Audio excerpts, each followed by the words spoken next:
Zombie Popcorn, the official podcast of MarsCon 2012. Dead On. Zombies in Pop Culture. Panelists include Jason Bayless, Whitney Metzger, Bob Price, and Alfredo Torres. Friday the 13th, 2012.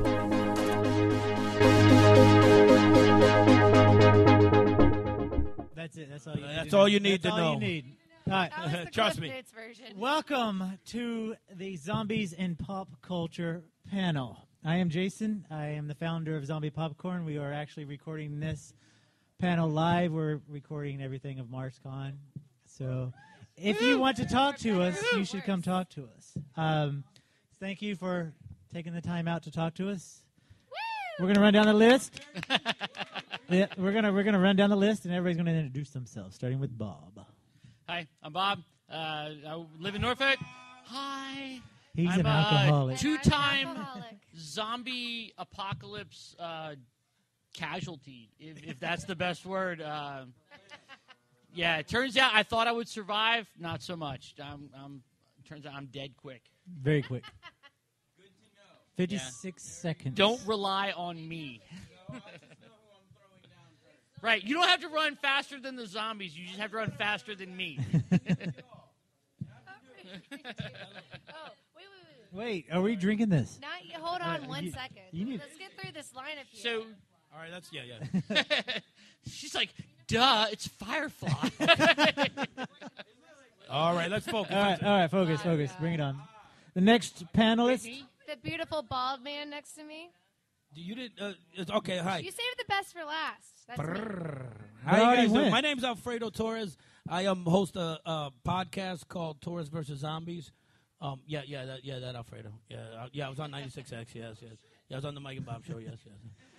I don't like to talk about But it. I'm trying to get past that because this is about zombie pop culture. I'll be signing autographs in the lobby. Hold on. Wait, let us do this. We're going to spend the entire hour introducing ourselves. Anyway, I host a podcast called Torres versus Zombies, part zombie survival, part pop culture, 100% zombies. That's It's what it's awesome. You should check it out. about. No, come on, dude. I'm 45 years old. You don't think I heard the fettuccine joke? Come on. Go on. Fair enough. All right, and the final panelist. My name is Whitney. She's like, I'm going to I leave it can at get that. high. No, it's too late now. I'm awesome. Woo! Awesome. I work here with Bob at Naro Video. You work here. We're Here not with Bob. here. In Norfolk. We're Naro Video alums. And then Torres here was a great help to me. He was my hype man for Survive Norfolk. Which is the zombie tag game, which got national attention last year when it went from 100 people that she invited to, it was like 3,000 people. Yeah, it definitely went up. Yeah, so.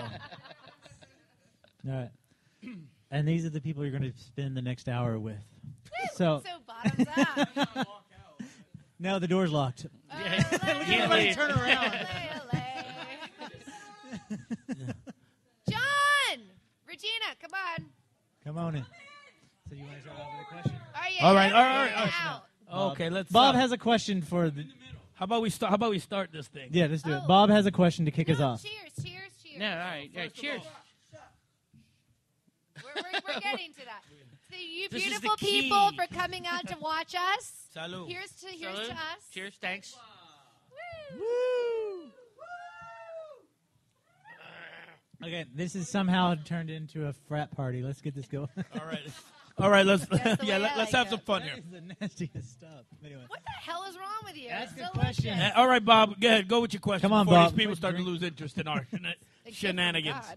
So the question, the topic is zombies in pop culture, right? Is it? And yes, it is. And an interesting question to think about is about how zombies manifest our fears as a culture, as we move forward in time. Zombies are they change over time, and what zombies do is they manifest our fears of our culture. So what fears do zombies manifest today, and what fears will they manifest tomorrow? We talked about that in the car on the way up here. That's right. I rehearsed that. That was good. Good job. All right. Well, here. My take is that right now, the zombie phenomenon, because zombies are more popular than ever, is that zombies manifest a fear in society that it's loss of individualism. And right now, we live in a time and a place where individualism is very highly valued. And so, like, zombies manifest themselves as a loss of individualism, and that's why they're in horror movies and they're scary. Well, see, I kind of think that the reason zombies are popular is not so much a loss of individualism as just that they're more easily relatable. We can put zombies in any group. If anybody's followed George Romero's career, from the 1968 Night of the Living Dead, he does a great job with social commentary, putting those zombies as representations of various groups throughout time. 1968, the zombies represented the Vietnam veteran. If you look at them, they look the way our veterans went off to war, but when they came back, they were monsters. They had the 1,000-yard stare. In 78, 79, with Dawn of the Dead, the zombies represented our obsession with consumerism, going back and buying and just spending time in malls. Also, one of the things about zombies is they represent the wasteful nature of us as humans. If you look at what's one of the reasons you have so many zombies. If Whitney's a zombie and she comes in and takes a bite out of me, I'm a meal for a few days. Delicious. Okay? I mean, Delicious. she could have, but she'd take a bite, and now Bob shows up. She turns around, leaving this delicious meal to go and start attacking Bob. That's one of the reasons zombies multiply so much, is because they're never the meal is never eaten all the way down. So now I reanimate with a bite or two out of me, and I become a zombie. In Day of the Dead, it was the militarism of the 80s. Land of the Dead, it was class warfare. Diary of the Dead, it was our obsession with technology and self-journalism, where anybody goes around with a camera and they pretend they're a newsman. So Who would do that? Huh? Says the man who was over there filming the belly dancer. That's what I said. Who would do such a thing? So They were hot. even something as simple as as fun as Shaun of the Dead, the zombies represent the office worker and the mundaneness of life. So Well, that's my whole point, though, is that the zombies represent those things that we fear and we don't want to be, right? So, like in Shaun of the Dead, sir. 1 second, sir. No, just letting them know. 1 second. I'm sorry. Oh yeah, no. Did you have a question? No, he's got a question, but Yeah, go for it, man. At a family reunion? sounds like me and my ex-wife on our honeymoon. Well, his question was, you want to repeat the question? Because we don't have him mic'd up. Oh, the question was, what about the fear of the people that you love now attacking you? Well, that kind of depends on who you follow as far as the zombie and where they take. If they're a virus which spreads itself, if it's some kind of radiation, if it's a voodoo zombie, a magic zombie. But the thing about the zombie, which is interesting, is the fact that once you turn, you have one thing, and that's to feed.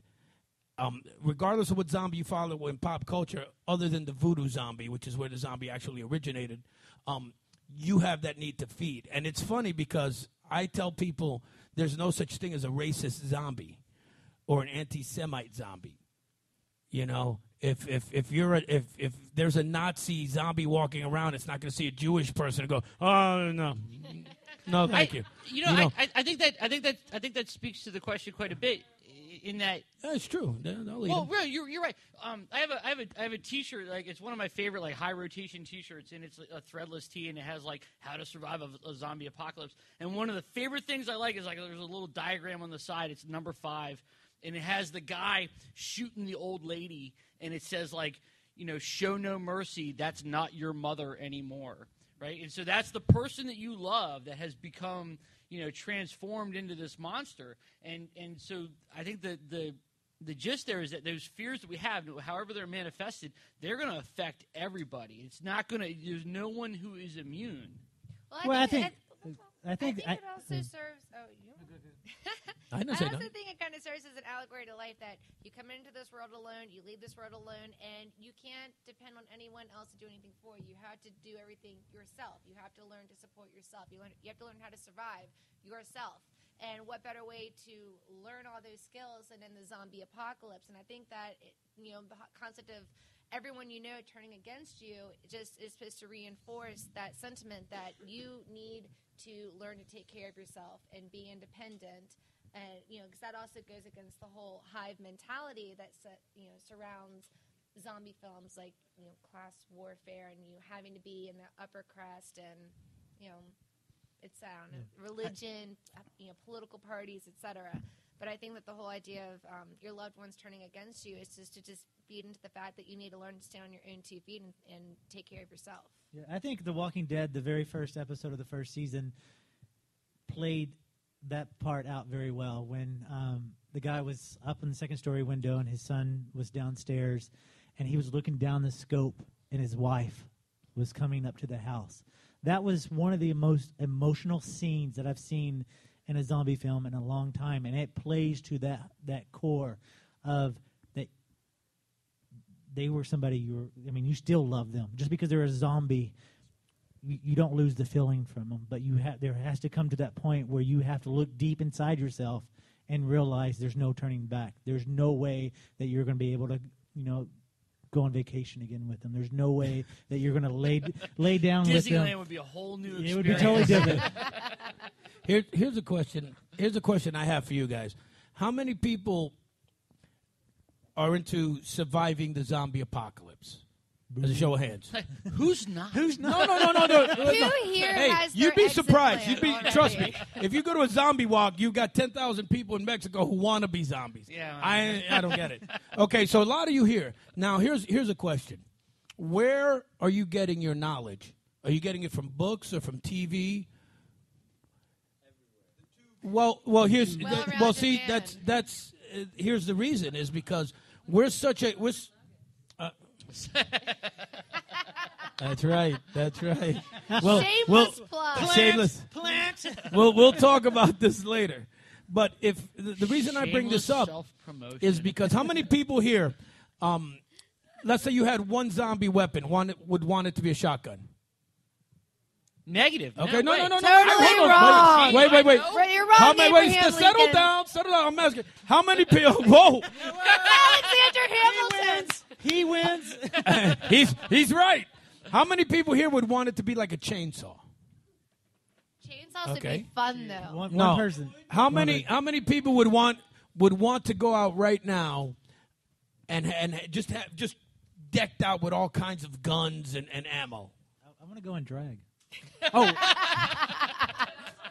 Well, see, now here's the reason I bring this up. The reason I bring this up is because I want a cricket bat. yeah, Turns out that's pretty effective. It's a blunt object. Hold on. The reason I bring this up is because the pop culture way of surviving a zombie apocalypse and what you would have to really do are two different things. Agreed. See, in pop culture, we watch a movie, we read a book, you need that splash, you need that noise, you need the bangs and the booms, and that's, because that's what's going to sell. No one's going to sit here and watch a movie about how you would really survive a zombie apocalypse, which is to sit down and shut your mouth. Well, that was a big problem with none of us can do that. I mean, it would be 2 hours of this. Dude, you'd be dead in 5 minutes. Dude, I wouldn't even last 5 minutes.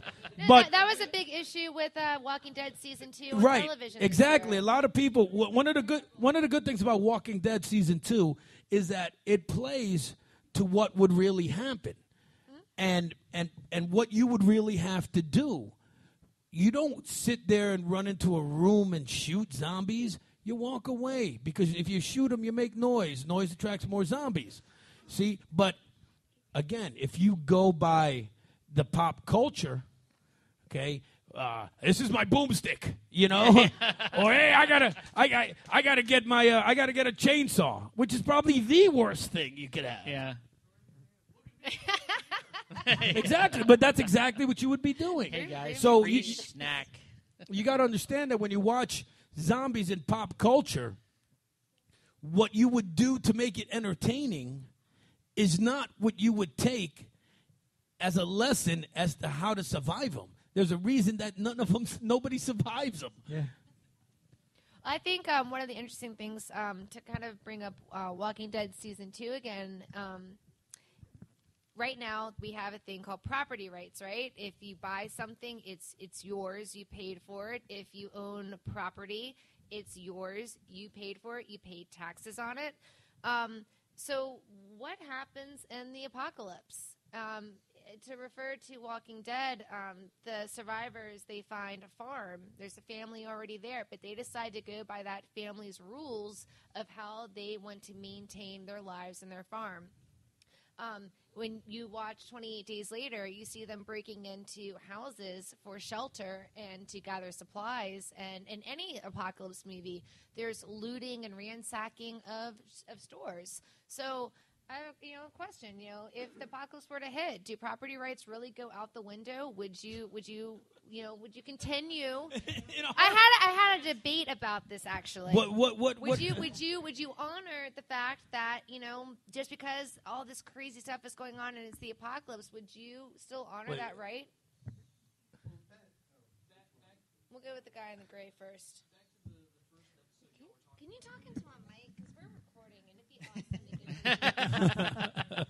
Back to the first episode y'all were talking about for The Walking Dead, how essentially they were in that house with the father and son. When the sheriff met up with them, he mentioned that, hey, this was the house of a friend of mine. And the father says, well, it doesn't matter now, does it?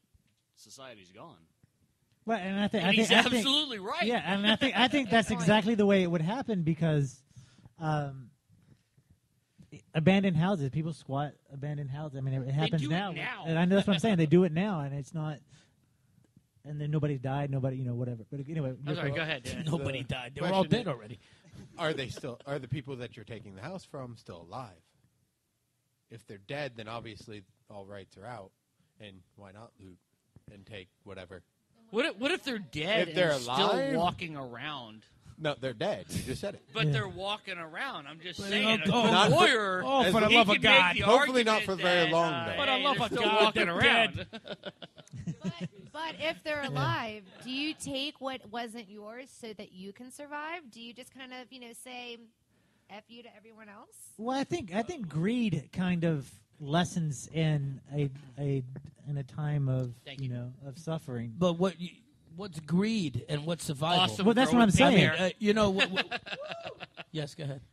Well, if you're talking about The Walking Dead, like there's that episode where they're hiding under the cars and they're just taking stuff because it's in the cars, and the woman she does mention this is a graveyard.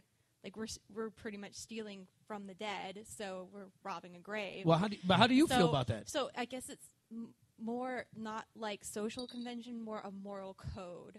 Yeah. Like you really have to think what is right and what is wrong, and you really have to look into yourself, not really what someone owns. I mean, because I think I have to agree with Zombieland that I don't eat Twinkies, but that's the only thing that I would go after. They had Twinkies in the MarsCon suite, and I was like, "Oh my god, this is awesome! They're going bankrupt. You got to stockpile." Hold on. Wait. Hold on. We got other people. I think that's a very good question, though, about where the moral boundaries break down, right? And at the end of the day, they're dead. They're not using it, right? Who cares? But if you have a mindset where you assign some value to a person who has passed and gone away, then you would have a problem. You would have a problem in that instance. I mean, it's what you assign to it. And, all right. Go ahead. All right. Well, the way that I look at it is, if I know them and they're still alive, I won't take their stuff. But if Why not? Because more than likely, if I we know who to trust on What this if you panel. could bring their I'm with stuff? them and they're Let me tell you right now. Let me tell you right now. I would shoot everybody in this room in the head to take except for my lovely girlfriend. We'll see if And the guy with the shotgun who's ready. but let's make no running from a zombie. I'm gonna shoot him.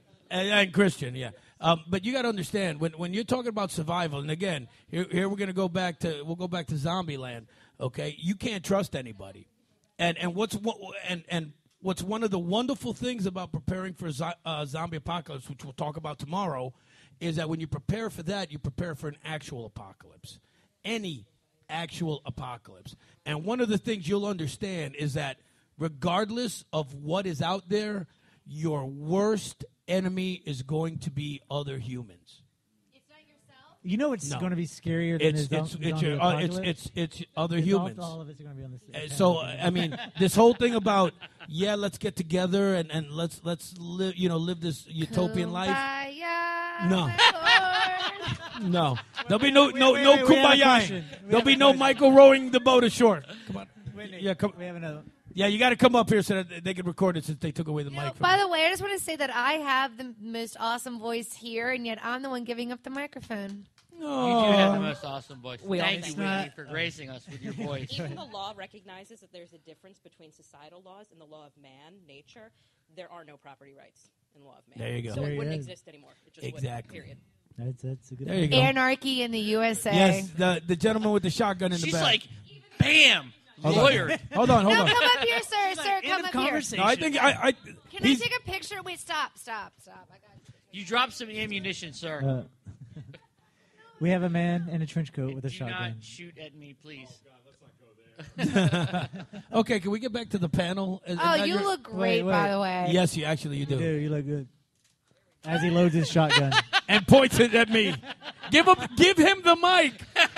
Do what he says. Well, the difference between moral and ethical dilemmas in the zombie apocalypse or any apocalyptical situation, when you're talking about the situation between living people and dead people, wait, look. Okay, can we not have any dead people in this panel, please? Okay, for the people who are listening. You stroll into a neighborhood with 50 suburban houses in it and only one living family in those houses. You've got to decide a moral and ethical line that you're going to cross. You're going to threaten the last living family in a neighborhood full of 50 people to take their house away from them when there's 49 freaking Mercedeses parked up and down the street with houses full of stuff to take. Right. Amen, brother.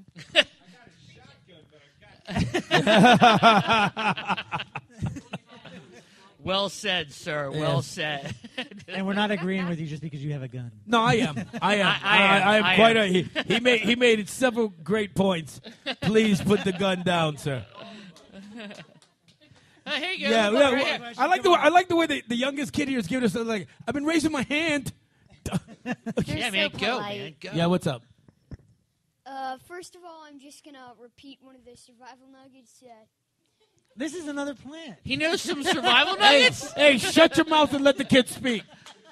He's got a survival nugget, though, man. I'm interested. Okay, let's do it. Survival nugget number... He's like, survival nugget number 32. I don't really remember this one, but you may be in the wilderness without days of seeing the undead. That doesn't mean that they're dead. Keep a sharp eye. Well said, sir. Well said. Yes. Oh, yeah, and another thing. Trust nothing. You see a squirrel lying on the ground, kill it. Well, that's true. There's a new Thank you, Christian. Animal zombies. Watch out for them. 2012. I will say... He's ready.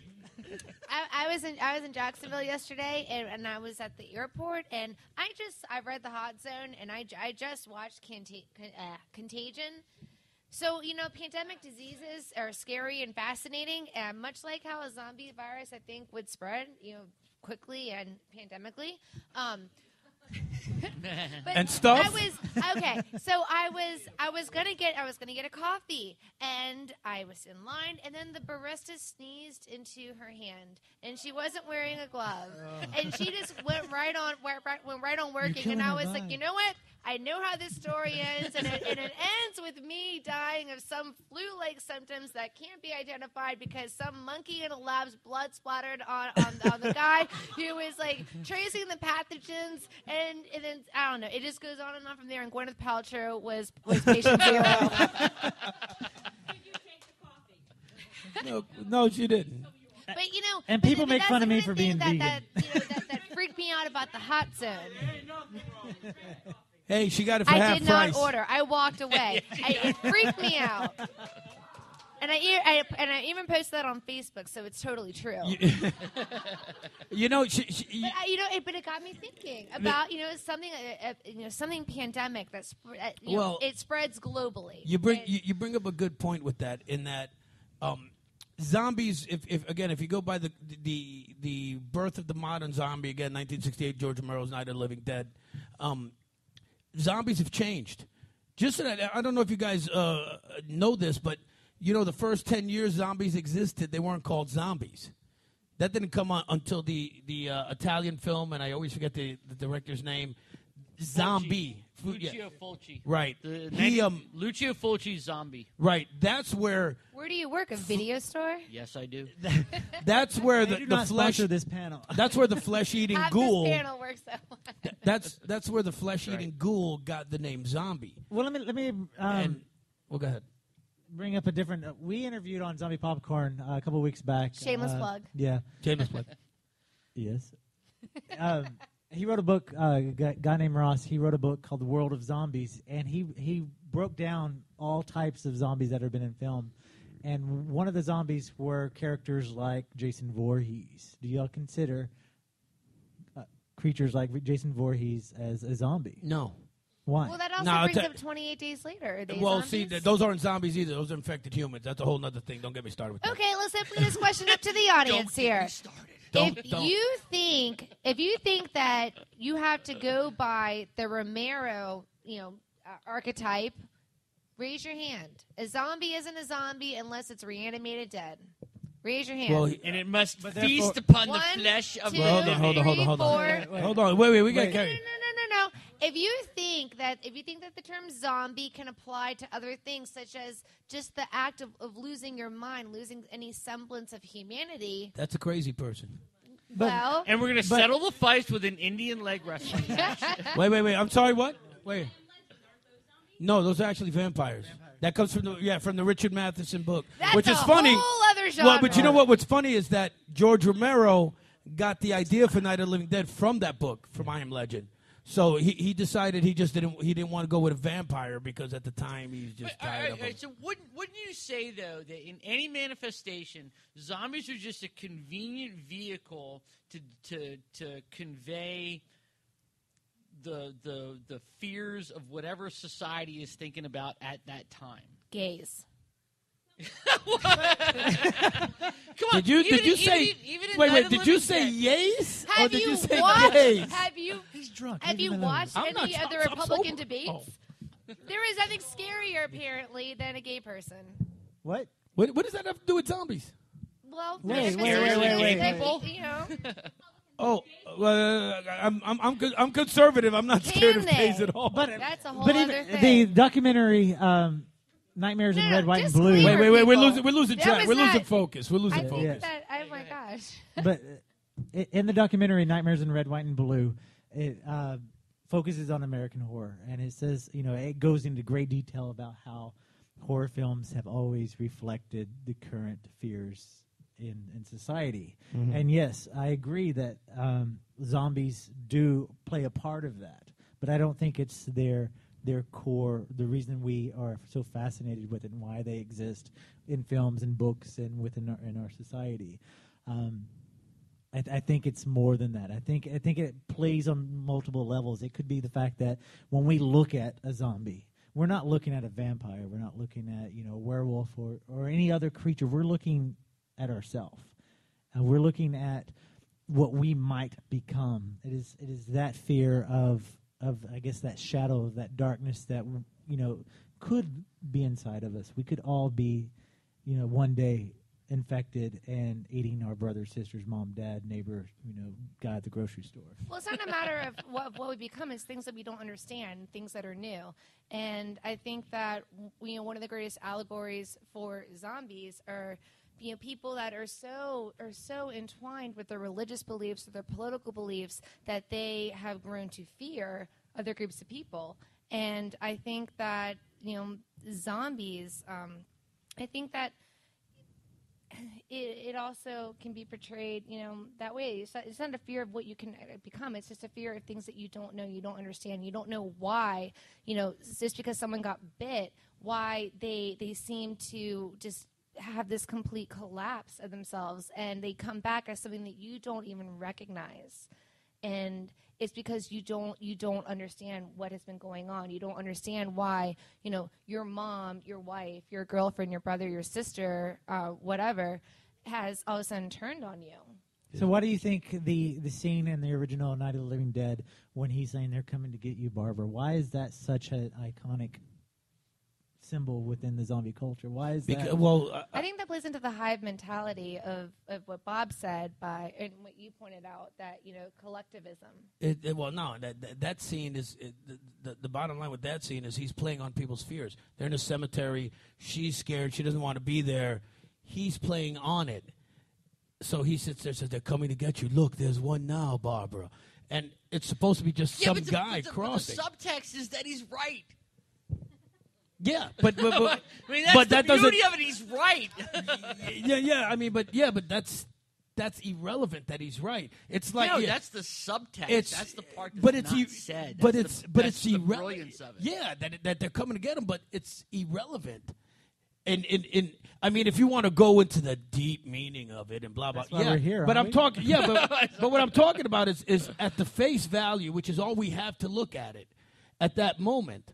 Okay, yeah, in hindsight, with 45 years since the movie's been out or whatever it is, we can sit there and go, well, the irony and but if you look at it, you got to take that film, take everything, the history out of it, and you just watch it.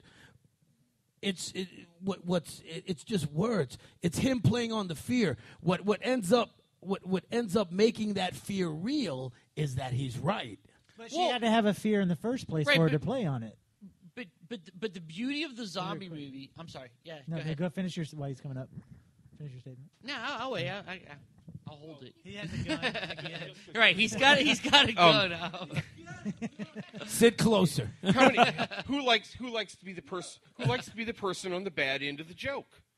Nobody. Nobody likes to be the person on the bad end of the joke, and that's what it is. It points out right away in the story how the bad end of the joke. Nobody wants to be that person. Yeah. I mean, agreed. But the beauty of the Romero zombie film is Romero was the first guy to take the zombie film and turn it. He turned it from genre to social commentary, and he made genre a vehicle for social commentary.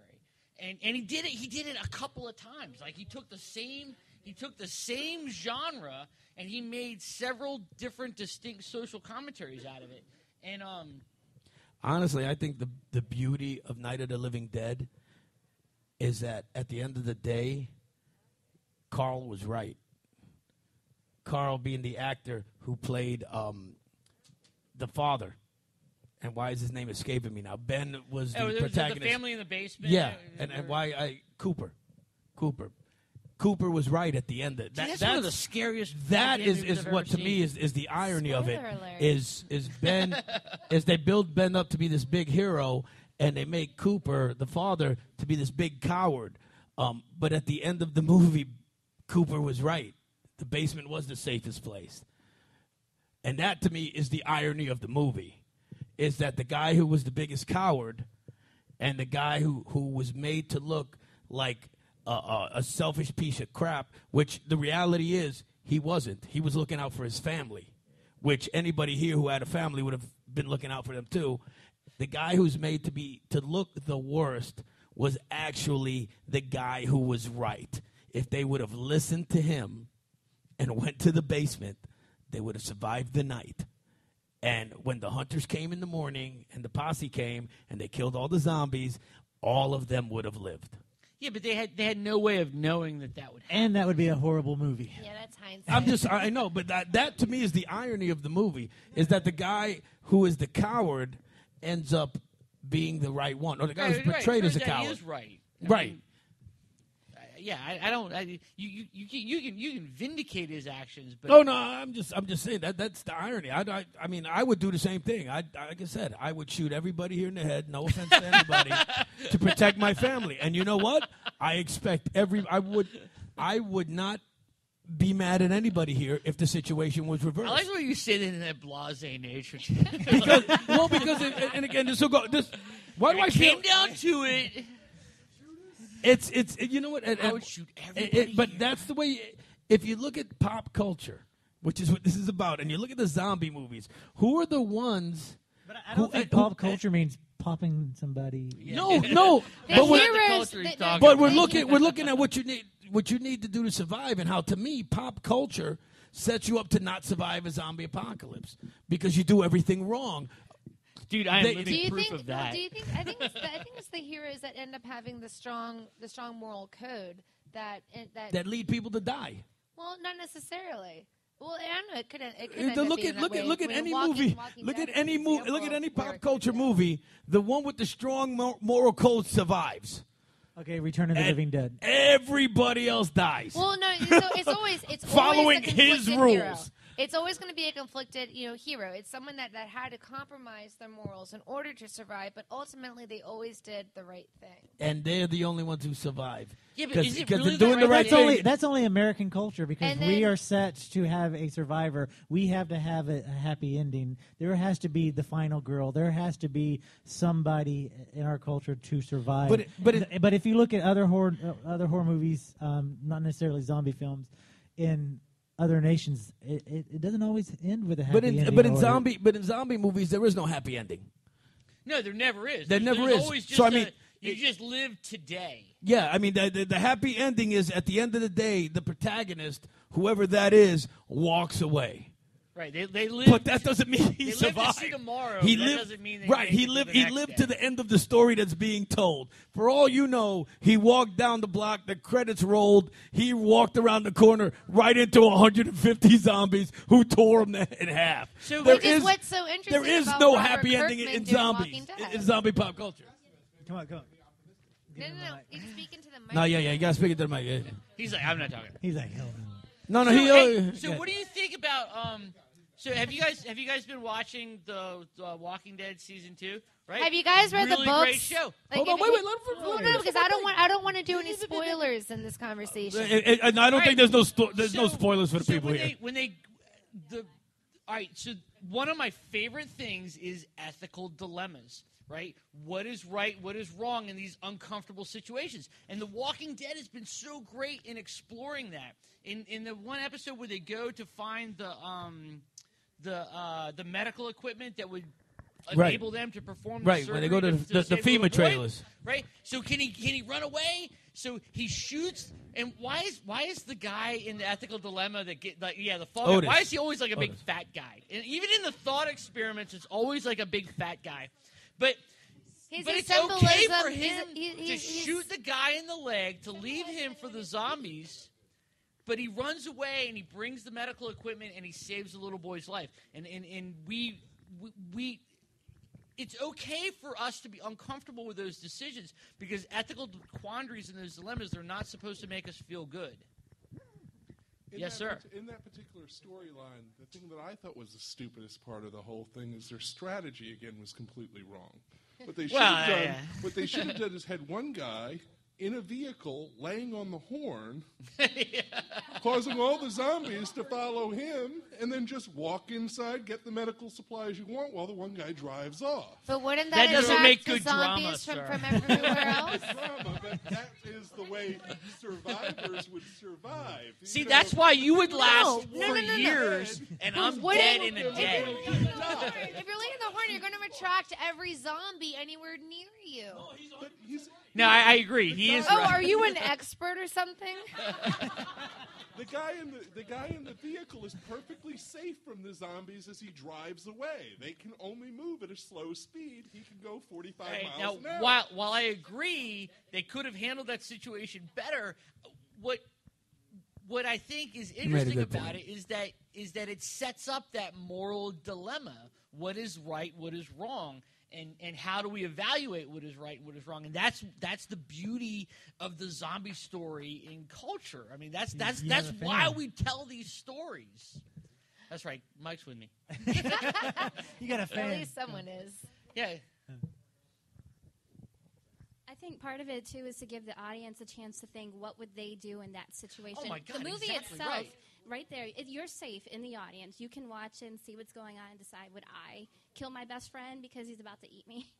You know, that kind of thing. And it also at the same time gives you a chance to, if you are like that kind of thing, it gives you a chance to have a whole bunch of murder and mayhem and have it not really be an issue because they're dead. Right, Because exactly. That's one of the things about zombies. You can kill a whole bunch of things and it'd be okay. Yeah, you can shoot them all day long. You're not really hurting anybody. I love the idea that you said earlier about how it's being, or the apocalypse, zombie apocalypse, is a great equalizer. You know, did you say that? You know, that it doesn't matter. It doesn't matter like what race you are, what creed you are, what gender you are, what like sexual identity you identify with, or just whatever. It doesn't matter. Anyone's a target. And in that situation of the apocalypse, would it bring about world peace? Because the biggest thing then is survival. Everyone's surviving for themselves because it doesn't matter who they are and what they are. Everyone's going to get eaten. Zombie survival nugget. No, number 96. Couldn't world peace? Couldn't the apocalypse bring about world peace? Absolutely I'm not. Serious. But hold on, before we answer that question, thank you. Zombie survival nugget number 96. Bring the noise. A noisemaker is like an alarm. Is a good way to attract zombies. It can also allow you a way out if you avoid them on the way in. So yes, I'm a zombie expert. It's in the book. I'm an enthusiast. Anyway, but yes, could zombies bring about world peace? That was a serious question. Yeah, I know. Can zombies? Anyone care to comment? Well, before we turn it to them, do you think zombies can bring about world peace? And you have to use all your resources to survive. You're not worried about who's Christian, who's Muslim, who's gay, who isn't, who's a man, who's a woman. You know, the whole thing is you have to survive. You have to band together. Yeah, but to survive, I don't need. I don't know. We don't need to work together. Just because we have zombies does not change human nature. It doesn't change their prejudice. If But okay, that's if a guy is prejudice are prejudices inherent or I'm not saying that. I'm going there with this. You know what? You're becoming very hippie-ish, and that's sweet and loving. And yeah, I got the Grateful Dead T-shirt, so I'm all about it. But here's the bottom line. The bottom line is, and I say things in a way that a lot of people don't like, but it's the truth. The bottom line is, your biggest enemy in a zombie apocalypse, and this goes about in any pop culture vehicle that you use, whether it's a book, whether it's a movie, whether it's a podcast, your biggest enemy are other humans. Agreed. Okay, so with that being said, you can't trust. It does matter. It does matter because you're talking about human nature. My nature. No, screw that. No, it's us. You're right. It's us, my group versus them. You guys. He's like, slow down. Take a breath. You want to bring this beautiful. Friendships end this way. You know what? A lot of people have deleted me off Facebook because they don't like my views. Those are for your political rants. This is not political. This is not political. This is surviving the apocalypse. And your biggest problem is going to be other humans. And But my point is, it doesn't matter what these other humans are. It's us. Sure, it does. No, it doesn't. Sure, it does. What the hell does it matter what other humans? It's us versus them. That's us being my family, not humans versus the undead. if you go around shooting everybody, don't you essentially lose your own humanity and therefore become a zombie? No. No.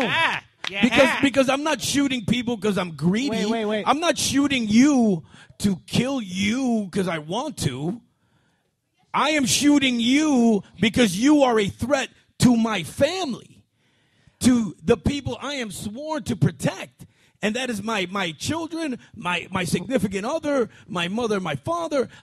That's what it is. It's not that I'm shooting you because I want your stuff.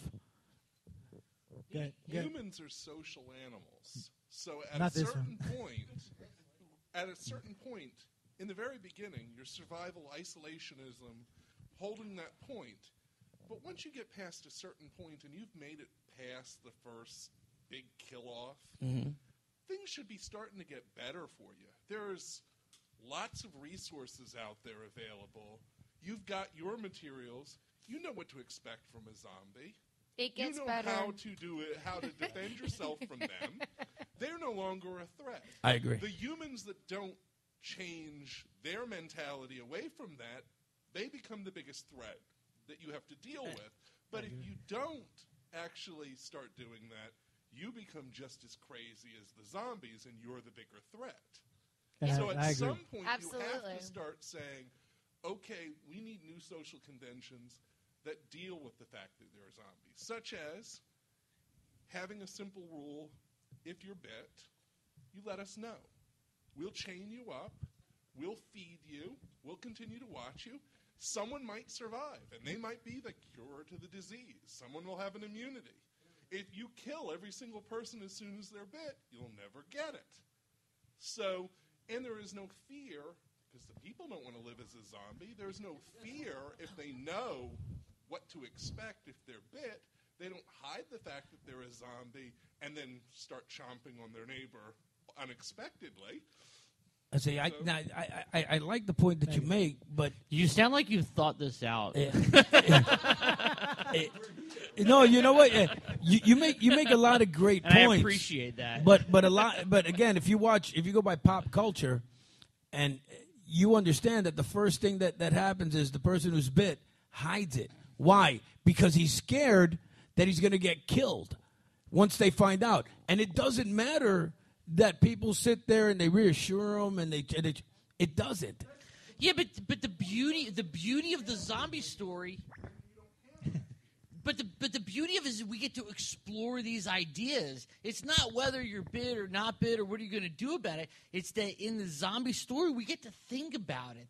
That's the whole point. The whole point is let's do this exercise. Let's do this thought experiment and see what happens and see where it puts us. In pop culture, two things usually happen when you're bit. They either hide it or they get locked up like that and possibly experiment on, but they always escape. Because some stupid doctor always does something. They always get out. I mean, 28 weeks later. I'm so glad you said that, because I thought, right, chaining them up, that never works. Yeah, when they chained that soldier up because they wanted to see how long he could survive without. You're talking Day of the Dead?